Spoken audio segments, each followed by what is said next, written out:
बोलिएगा मत।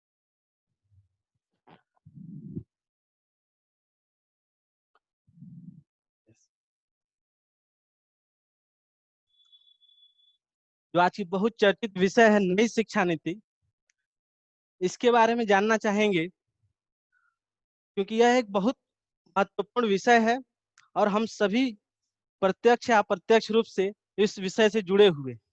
तो चलिए देखते हैं कि सरकार ने पूरे एजुकेशन पॉलिसी को चेंज करने का जो निर्णय लिया है वो कहाँ तक सही है और भविष्य में जो शिक्षा किस दिशा में सरकार देना चाहती है, किस दिशा में रिसोर्स का डेवलपमेंट करना चाहती है, उसको इस शिक्षा नीति को समझने के बाद हम अनुमान लगा सकते हैं। तो जैसा कि हम शिक्षा नीति यह देख रहे हैं, क्या यह पहली शिक्षा नीति है? तो इसका जवाब ये है कि यह नहीं है। इससे पहले इसकी क्या बैकग्राउंड था, इसको पहले समझ लेते हैं, फिर उसके बाद हम देखेंगे कि शिक्षा नीति में इस बार नया क्या है।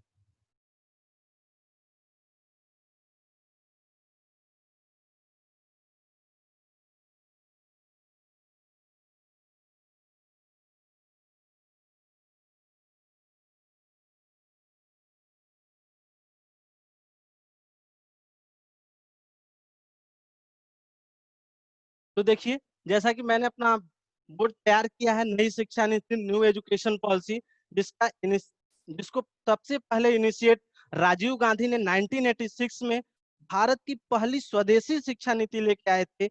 उसके बाद इसी शिक्षा नीति को हम 1992 तक एज इट इज चलाते रहे, लेकिन जब पी नरसिम्हा राव 1992 में कई सारे चेंजेस हर एस्पेक्ट में देश को चेंज किया, उसमें उन्होंने अपनी पुरानी जो शिक्षा नीति थी उसमें कुछ रिफॉर्म किया। फिर उसके बाद समय आ जाता है 2014 का। उस समय नरेंद्र मोदी अपने चुनावी मुद्दों में यह बात कहा करते थे कि हम एक नई शिक्षा नीति लेकर आएंगे। सरकार में आने के बाद नरेंद्र मोदी ने टी.एस. सुब्रमण्यम के नेतृत्व में एक 5 सदस्यीय शिक्षा समिति का अनुपालन किया। यह समिति वर्ष पर्यंत काम करती रही, लेकिन कोई सार्थक परिणाम न देने के उपरांत 2016 में एक बार पुनः नरेंद्र मोदी की सरकार ने के कस्तूरी रंजन के नेतृत्व में एक शिक्षा समिति का अनुशंसा की, जिसको यह कार्यभार सौंपा कि भारतीय व्यवस्था में शिक्षा को किस प्रकार अपनाया जाए जिससे एक सुदृढ़ भविष्य का निर्माण हो। के कस्तूरी रंजन के बारे में जहां तक आप जानना चाहें, यह पूर्व इसरो चीफ थे तथा वर्तमान में राजस्थान यूनिवर्सिटी के वाइस चांसलर हैं। दोस्तों, यह जो नई शिक्षा नीति है, इसमें नया क्या है? तो सबसे मेजर चेंज सरकार ने ये किया है, इस मिनिस्ट्री का नाम ही बदल दिया है। जैसा कि हम जानते हैं कि एजुकेशन मिनिस्ट्री जो इसका अब नाम है, इससे पहले यह ministry of human resource development के नाम से जाना जाता था। और आपको ये भी पता होगा, निशंक सिंह पोखरियाल जो उत्तराखंड से एमपी हैं, वो वर्तमान ministry of human resource minister of human resource development है। कभी क्वेश्चन ये भी पूछा जाता है कि अंतिम ह्यूमन रिसोर्स डेवलपमेंट मिनिस्टर कौन था, तो आप उनका नाम ध्यान में रखेंगे। और उसके बाद अब से जब यह शिक्षा नीति लागू हो जाएगी, तब से यह मिनिस्ट्री किस नाम से जानी जाएगी? एजुकेशन मिनिस्ट्री से। लेकिन आपको यह बात भी जानना चाहिए कि यह अभी नीति कानून नहीं बना हुआ है, यह अभी बिल है। जैसा कि यह निश्चित ही है कि जब सरकार की बहुमत दोनों सदनों में है तो यह बिल भी पास हो जाएगा और ये आने वाले समय में कानून का रूप ले लेगा। अब हम देखते हैं कि सरकार ने जो एक मेजर रिफॉर्म किया है कैरिकुलम में, वो एक 5334 का कॉन्सेप्ट लेकर आई है, जो अपने आप में एक नया और एक टाइम फ्रेम के अकॉर्डिंग किया गया यह स्टेप सरकार का क्या है, इसको समझते हैं। तो जैसा कि हम जानते हैं कि अभी तक जो हमारा प्राइमरी स्कूलिंग था वो अप टू 5 एज तक था। सरकार ने इसको अप टू 5 तक बच्चों को प्लस टू नहीं बोलेंगे, क्लास 1 और क्लास 2 तक की शिक्षा देने का प्रयास करेगी। इसमें सरकार का मेन जो कॉन्सेप्ट है ये है प्ले विथ लर्न। बच्चों को मेंटली बर्डन को नहीं बढ़ाते हुए कैसे उनको लर्निंग एटीट्यूड डेवलप किया जाए, उनको खेल खेल में लर्निंग एटीट्यूड डेवलप करने की टेक्निक क्या हो सकती है, वो इस 5 कॉन्सेप्ट के थ्रू लाया गया है। जैसा कि आप एजुकेशन सेक्टर में अगर हैं या इसको नजदीक से देखें तो आप जानते हैं कि आज का जो हमारा प्राइमरी स्कूलिंग है वो सिर्फ क्रैमिंग यानी कि चीजों को कितना आप रट रहे हैं वहीं तक। लेकिन सरकार ने इस चीज को बदलने का प्रयास किया है और बच्चों का इंटरेस्ट पढ़ाई में स्वाभाविक रूप से उत्पन्न हो जाए, इसके लिए यह बहुत ही सार्थक कदम सरकार का लगता है और इसके लिए हम सरकार को अप्रिशिएट भी करना चाहें। उसके बाद सरकार ने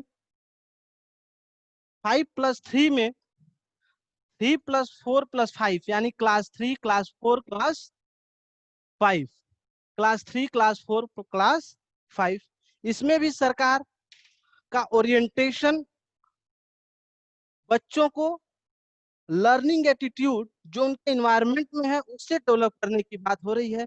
जैसा कि हम जानते हैं कि प्ले विथ लर्न का एक नेक्स्ट वर्जन जो है क्लास 3 4 और क्लास 5 में अप्लाई किया जाएगा।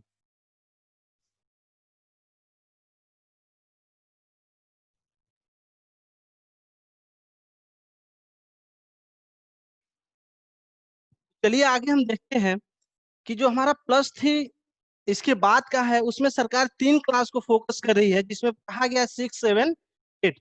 और इसमें सरकार ने जो मेजर चेंज लाया है, अभी तक हमारे कैरिकुलम का पार्ट नहीं हुआ करता था 6 7 8 के लिए पर्टिकुलर। जैसा कि हम जानते हैं कि सॉफ्टवेयर डेवलपमेंट, स्किल डेवलपमेंट की बात बच्चों को स्कूलिंग के बाद सिखाई जाती थी, लेकिन सरकार ने इसे अर्ली स्टेज पे लाकर यानी कि 6 7 8 से ऐड कर दिया है। यानी कि अब कक्षा 6 7 और 8 के बच्चों को स्किल डेवलपमेंट, कोडिंग डिकोडिंग आदि की शिक्षाएं दी जाएंगी। और यह देने से आप एक चीज और अनुभव कर सकते हैं कि जो बच्चे इन्वायरमेंट में देख रहे हैं, टेक्नोलॉजी से जुड़े हुए हैं, स्कूल में जाते हैं तो उससे सारा कुछ अलग पाते हैं, जिससे उनका नेचुरल जो इंटरेस्ट एजुकेशन में होना चाहिए वो उनका नहीं हो पाता। लेकिन जब यह व्यवस्था आ जाएगी, बच्चे, हम आज सभी जानते हैं कि सभी लोग टेक्नोलॉजी से जुड़े हुए हैं और जब टेक्नोलॉजी को ही पढ़ना पड़ेगा तो बच्चों के अंदर जो इंटरेस्ट है वो काफी ज्यादा अच्छा हो जाएगा, काफी ज्यादा बढ़ जाएगा, जिससे वो अपनी पढ़ाई को इंटरेस्ट के साथ आगे ले जा पाएंगे। 6 7 8 में सरकार ने skill development, software development, coding decoding के साथ साथ बच्चों को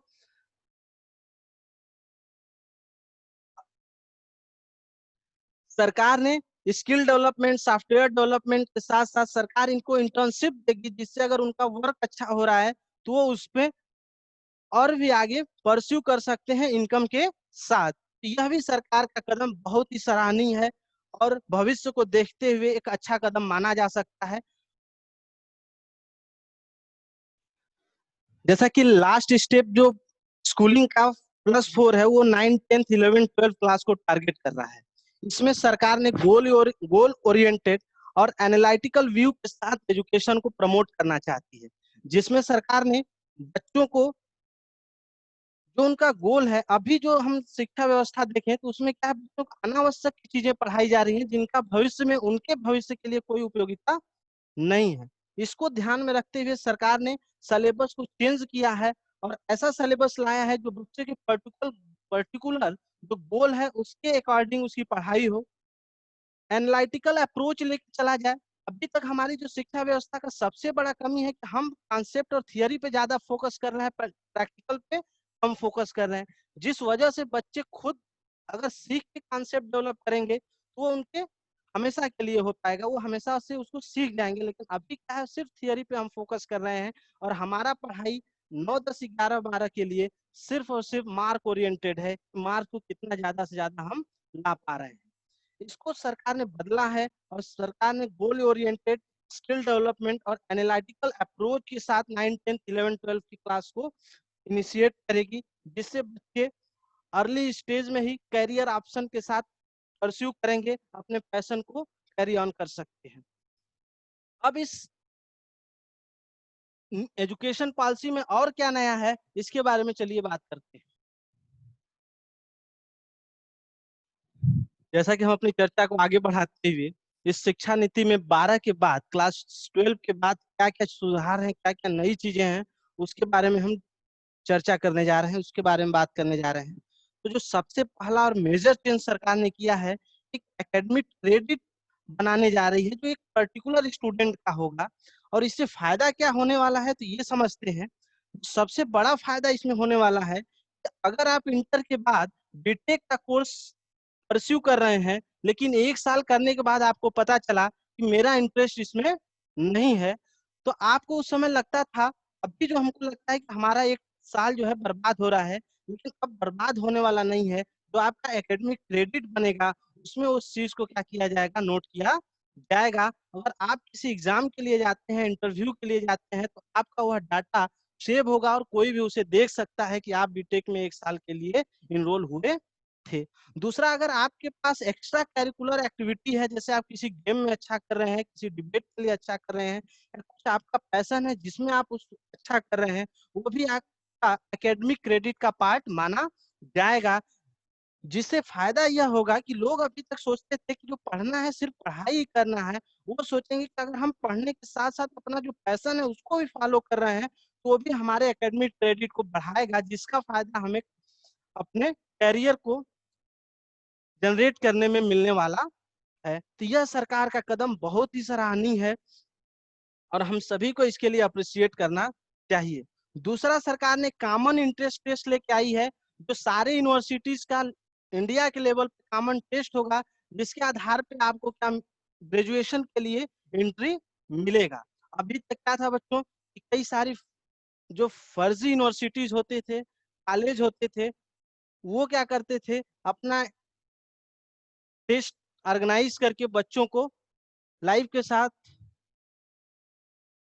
मजाक करते थे। जो अब सारी चीजें, जो फर्जीफिकेशन था, वो सारी इससे समाप्त हो जाएंगी और पूरे भारत के बच्चों के कॉमन प्लेटफॉर्म मिलेगा।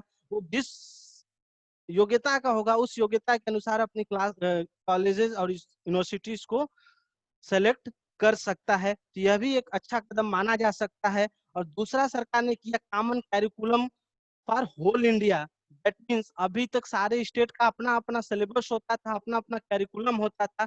सरकार ने उसको सारे को हटा के कॉमन कैरिकुलम कर दिया पूरे स्कूलिंग के साथ साथ यूनिवर्सिटी लेवल पे, जिसका फायदा ये होगा। और इसके लिए सरकार ने सीबीएसई को भी पहले से ही अलर्ट कर दिया है कि आप एक ऐसा कैरिकुलम बनाए जिसमें पूरे भारत के बच्चों को एक पढ़ाई पढ़ाई जा सके, जिससे उनका सामाजिक, आर्थिक, राजनीतिक विकास पूरे भारत का एक जैसा होना चाहिए।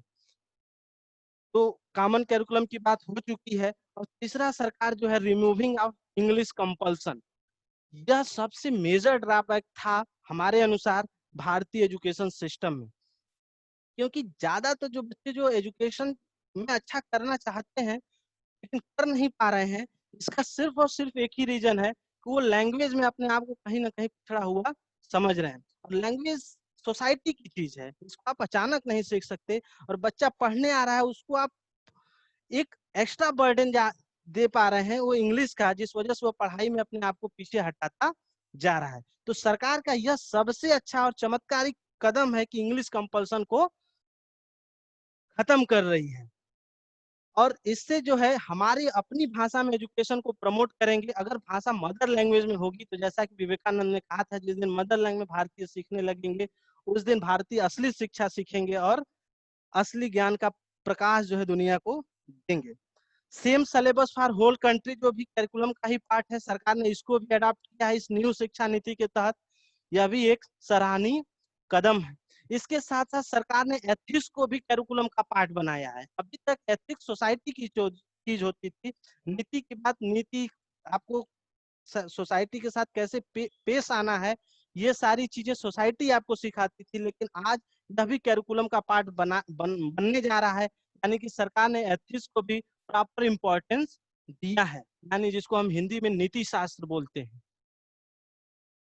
इसके साथ साथ सरकार ने कई सारी मेजर चेंजेस पर्टिकुलर स्ट्रीम के लिए भी ले आई है। जैसे अब कोई भी यूनिवर्सिटी अपना कोर्स ई प्लेटफॉर्म पर लॉन्च कर सकती है और वो पूरे देश में कहीं भी बच्चों को इनरोल कर सकती है, जिसका एजुकेशन ऑनलाइन होगा, एग्जाम्स ऑनलाइन होंगे, सर्टिफिकेट भी ऑनलाइन इशू होंगे। इससे क्या होगा कि यूनिवर्सिटी को भी फायदा होगा और बच्चे को भी फायदा होगा। बच्चा क्या करेगा कि भारत की किसी भी यूनिवर्सिटी से कहीं पर भी रहते हुए इनरोल हो सकता है, और यूनिवर्सिटी को भी क्या होगा कि वो अपने स्टेट को छोड़ के पूरे देश के बच्चों को अपनी शिक्षा पहुंचा सकती है। ये सारी मेजर चेंजेस के साथ यह एजुकेशन पॉलिसी अभी तक हम कह सकते हैं कि बहुत ही अच्छा और सराहनीय कदम सरकार द्वारा लिया गया है। लेकिन ये सारी चेंजेस अचानक नहीं हो सकती। इसके लिए पूरे सिस्टम को डेवलप करने में समय लगेगा। जो टीचर्स ऑलरेडी हैं उनको ट्रेन करना होगा इस सिस्टम में, वो अपने आप को कैसे यूज टू करते हैं, जिसके लिए समय तो लगेगा लेकिन प्रयास अच्छा है। और हम सभी जानते हैं कि जब प्रयास और कोशिश सही दिशा में जा रही है तो परिणाम मिलने वाला ही है। इन सभी चीजों के साथ हम इस न्यू एजुकेशन पॉलिसी के स्टेटस के साथ नेक्स्ट वीडियो में मिलेंगे, और इन इसी के साथ हम इस सेशन को कंक्लूड करते हैं। अगर चीजें आपको अच्छी लगी होंगी तो अप्रिशिएट के रूप में आप सब्सक्राइब बटन को क्लिक जरूर करिएगा। धन्यवाद। सही रहा?